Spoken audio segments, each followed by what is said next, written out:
I-25 male was placed in the foster system by my biological parents when I was 2 years old. I was adopted sometime later by my real parents. I recognize that I'm fortunate to have been adopted before I had any real memory of the system, and that my parents gave me a better life than I would have ever had if I stayed with my biological parents. I grew up privileged. I went to private schools, had holidays abroad, and had my tuition paid fully when I started university. I was loved and never lacked anything. I currently have a well-paying job as a chemical engineer, a beautiful wife, a house paid off entirely by my in-laws, and 2 children. I'm very grateful for everything I have and recognize that I'd be leading a very different life had I not been adopted. Last year, I was contacted by Opal, 27 female, who claimed I was her brother and wanted to meet up. After careful consideration, I agreed, and after doing a DNA test together and digging a bit into the family history, Opal and I discovered that we were placed into foster care around the same time. Usually foster care will try to keep siblings together. Still, for some reason, we weren't registered as siblings. We were placed into different foster homes, probably due to having a different dad or surname and being given up by different people. Opal got very upset by this discovery, even more so after she found out that while she was never adopted, I've lived a good life with loving parents. After the discovery, Opal started calling and asking to hang out with my parents and me, or asking me to do certain favors for her. It got uncomfortable really quickly, since to be frank, I don't know her that well in all aspects, except genetically. She's a total stranger to me. I don't feel comfortable lending her money or introducing her to my entire family. She even made a couple of comments that made me uneasy when she asked me if I thought my parents would have adopted her also, if they had known she existed when I was adopted, and if I think they would accept her into the family now. Last night she called me again, this time to complain that she saw that the women in my family had a get-together over the weekend and felt excluded because she didn't get an invite. I told her that I understood she was upset, but that was a family get-together for all the women, and she wasn't family to them, so she wasn't entitled to an invitation. Opal began screaming at me about how it was unfair and how since I'm considered family, she should be considered too by extension, and that I owe it to her to make sure my family invites her next time, since it's the least I could do for her as someone who got adopted. I told her I was sorry she felt excluded and that she wasn't adopted, but neither my family nor I owed her anything, before hanging up the phone. Since then, I've been receiving nonstop text calling me an idiot and an evil idiot. I'm starting to second guess myself. Not the idiot. It's time to block her. You had no control over what happened to you as a 2-year-old, and you owe her nothing. I'm sorry she's jealous of your life and how fortunate you are. That has nothing to do with you. She can't decide she's a part of your family just because she wants what you have. It's not your job to provide her with the family, money, favors, or whatever she wants. I'd look at this as a learning experience. You tried to do something, but it didn't work out. End of story. End of contact. Because if not, she'll drain you like the emotional vampire she appears to be. It's not just an emotional vampire. This sounds like the plot of a thriller on Lifetime. I would be very concerned. I don't think blocking her would be enough at this point. I would get the whole family restraining orders. OP, she is biologically related to you. She is, however, not related at all to your parents. They have every right to not have contact with her, and definitely don't have to treat her as family. Agree. It's time to block your long-lost sister. Whatever issues she has are not yours to solve. She's looking for something you can't give. Sadly, she's had a tough life, but that isn't your problem, and it is not your responsibility to fix it for her. You owe her nothing, but she feels otherwise. People like that are dangerous to have around, and you cannot reason with them. My 28 female, husband 37, is a huge coffee geek. He has a separate set of shelves and equipment for it. I've tried to learn more about his process and how to brew over the years, but it just doesn't click for me as it does for him. I always buy instant and go to Starbucks because it's all the same to me. He never says the coffee I've made is bad. He just says that something is always off. It's too bitter, astringent, weak, etc., but thanks me anyway for my efforts. My husband's been busy at work for the past 2 weeks. He freelances, and his latest client turned out to be very difficult. He's had to make a lot of edits for this project. As a result, he's more stressed than usual and is working longer hours. So I thought that if I made him a coffee in the way he liked, that would cheer him up about it all. Long story short, he didn't like what I brewed. He didn't really have anything nice to say about my gesture, and then when he learned what beans I used, he was very annoyed and shut me out of his office without saying anything.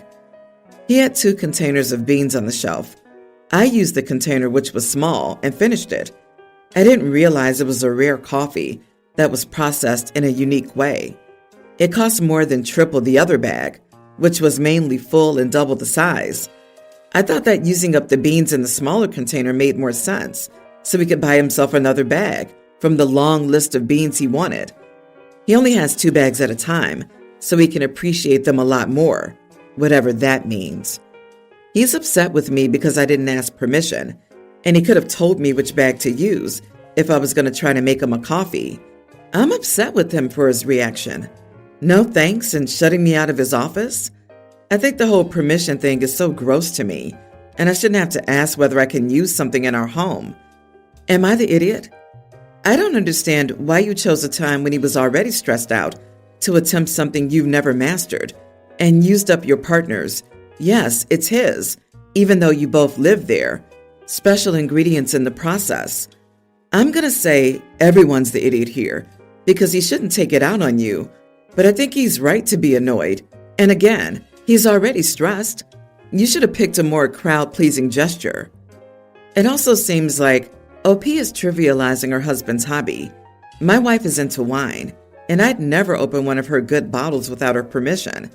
And even though we've never discussed it, I'd never take anything from her sewing room or go in there without her, as I'm pretty sure she never goes into my workshop. Yesterday, she was unscrewing a screw with a nail file, and I told her to go grab a screwdriver. And her response was, "Oh, I'd never take one of your tools out of the man cave.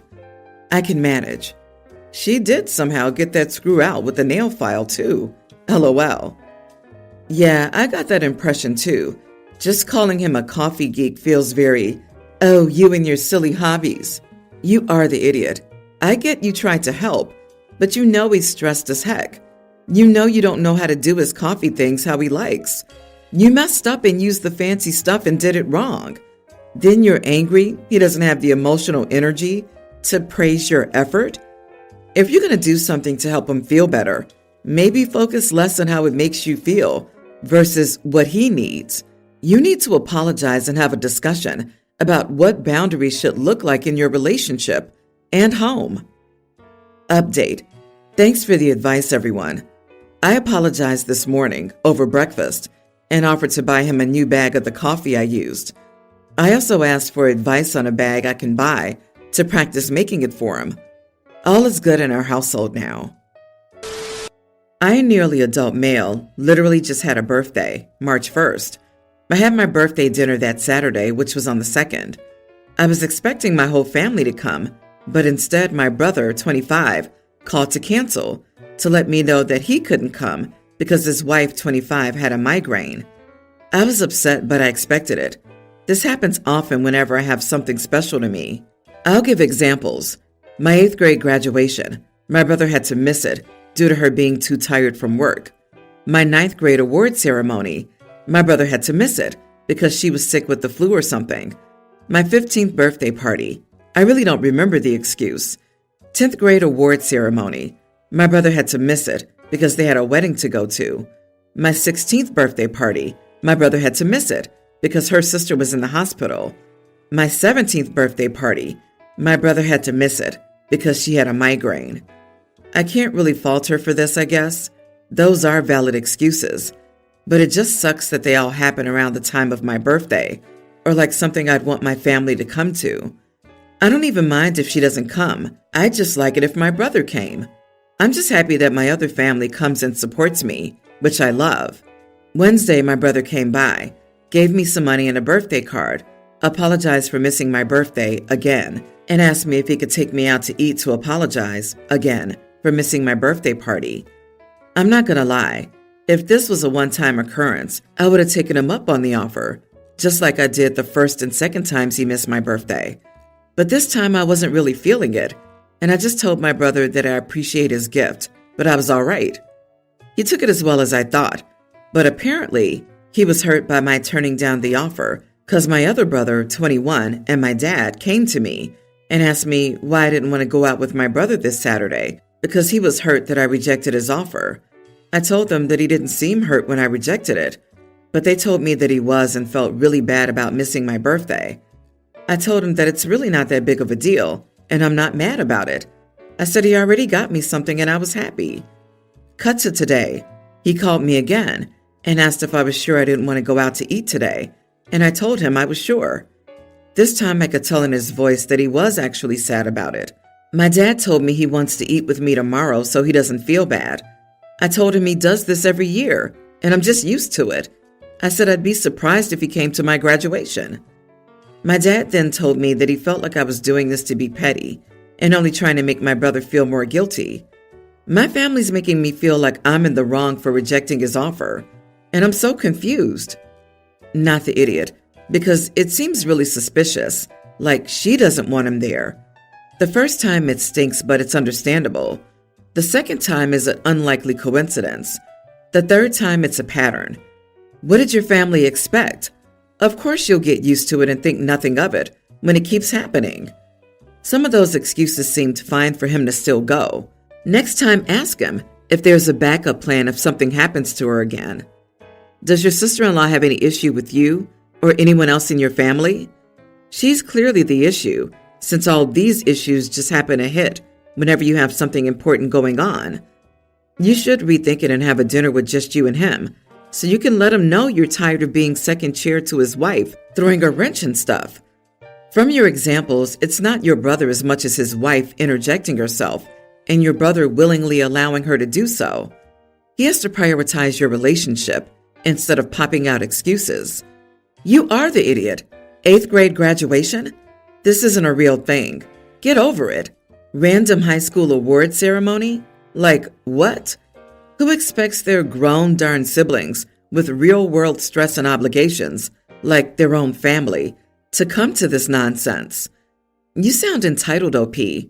If your grown man brother occasionally offers to spend one-on-one time with you, why does it matter if he doesn't come to your self-esteem sessions? Literally, nobody cares about your fake graduation from middle school. You're nearly an adult, but when you're grown up with a family and bills, you'll realize how dumb this inflated ego nonsense is. Last week, 2 police officers knocked on my door to inform me that my husband, Alan, was in jail for getting into a fight with another man, Ben, over a young woman, Cindy. My husband and Cindy were having an affair. Ben caught them, and my husband decided to fight him. I didn't want to see my husband at that time. We had always been a happily married couple. Furthermore, he was never a fighter. I don't know who this man is. I visited Ben to find out what had happened. He told me that Cindy was acting suspiciously, and he found out that she was cheating. He knew my husband was married because of their text. He caught them in the act and threatened to call me. It was a bluff because he didn't actually know me. My husband decided to physically fight Ben to get the phone. The neighbors called the police, and both of them were arrested. Ben seemed like a sweet, earnest young man. I can't believe my husband hurt the poor thing. He didn't have any criminal history. He had a lower bond than my husband. He didn't have the money or any family to help him. I decided to bail him out instead. Eventually, my mother-in-law bailed out my husband. They've all been upset that I bailed out the other man instead of my husband. My husband has pleaded for my forgiveness. He says it's not a physical affair, but an emotional one. I'm figuring out if it can be forgiven. Apparently, Ben has been very manipulative and could put on an innocent face. My husband says he doesn't blame me for being manipulated, but said I shouldn't have done it. I feel that's condescending. Was I the idiot for bailing out Ben? So the real issue here is not that your husband cheated on you, but that poor little you fell for B's sad puppy face and bailed him out, right? Pay no attention to that man behind the curtain. Your husband could teach a class on deflection and manipulation. Not the idiot. And lady, you best run. What exactly were they caught in the act of if the affair was emotional? I would have changed the locks on those doors so fast, packed his stuff, and had it outside. I'd have told him to only contact me through my lawyer. OP, your husband is a piece of crap, and I hope you divorce him and get everything. Men like that are what give us good men a bad reputation. Yeah, hubby's lying. He's absolutely lying to you. He's trying to gaslight you right now. He's trying to make you seem like you were manipulated, so you brush his cheating under the rug. Do not let him do it. Call his friends and family you can trust and get your belongings out of the house. File for divorce. The fact that he immediately tried to gaslight you in response to his cheating is a huge red flag. Run far, far away from this man. I have a teen daughter that I'll call Kia. Kia's forgetful. Sometimes it's on purpose, and other times she forgets. She doesn't have ADHD or anything like that. One example of her purposely being forgetful was when the school was allowing students to go out for food trucks. I gave her enough money to get food at the food trucks a few times. Kia ran out of money and kept forgetting her lunch and texting me to Venmo her cash so she wouldn't starve. I just brought her lunch and she gave up. I wasn't giving her money to eat at the food trucks every single day. Another time she forgot to grab the gift for her nephew. I put it on her phone, and luckily, we noticed before we got on the highway. So, in short, she does this often, and I can't get her to stop. If she forgets something by accident, I can never tell. It's like a boy who cried wolf situation. She's in a college chemistry class, and they go to campus for labs. You have to have the proper clothes to do the labs. Also, if you miss it without a real reason, you don't get a makeup day for the lab. They will not let you in the lab if you don't come in the correct clothes. One of the rules is closed shoes. I had her tennis shoes right next to her backpack. I know she saw them, and she knows the rules. She didn't wear them. Instead, she went to school with sandals. The teacher stopped her and she called me. She asked me to bring her shoes, but I was at work and told her no. She couldn't do the lab, and she wasn't allowed to make it up. When she came home, we got into a huge argument. My side was everything above, and I was done with her forgetting things so she could do what she wanted. She admitted she wanted to wear the sandals, but told me her grade would take a big hit with a 0 in the lab. She thinks I'm a huge idiot. Am I? She purposely made this bed, and it was a premeditated bed making. She can lay in it. You are not the idiot. Sometimes it takes tough love to get across to your kids to start taking ownership. Your daughter has a history of forgetting so that she can get what she wants, and you always end up paying the price. You're right to stop enabling this. She thinks I'm a huge idiot. That's okay, you're the parent, not the friend. If she wants to wear sandals, but needs other shoes for her lab, she can throw them in her backpack. Time to sit down and brainstorm about how to manage her forgetfulness and intentionally plan and pack for her day. College students shouldn't be calling mommy to bail them out. She needs to learn this now. Something just clicked with me. Weaponized incompetence, but the weapon might be more of a wet noodle. Stop enabling her. Stop bringing her lunch too when she forgets. She's a teen, not 6. Let her go hungry for a day. She'll be fine, but I bet she won't forget her lunch again. She's old enough for a job. If she wants food truck money, she can go make it herself.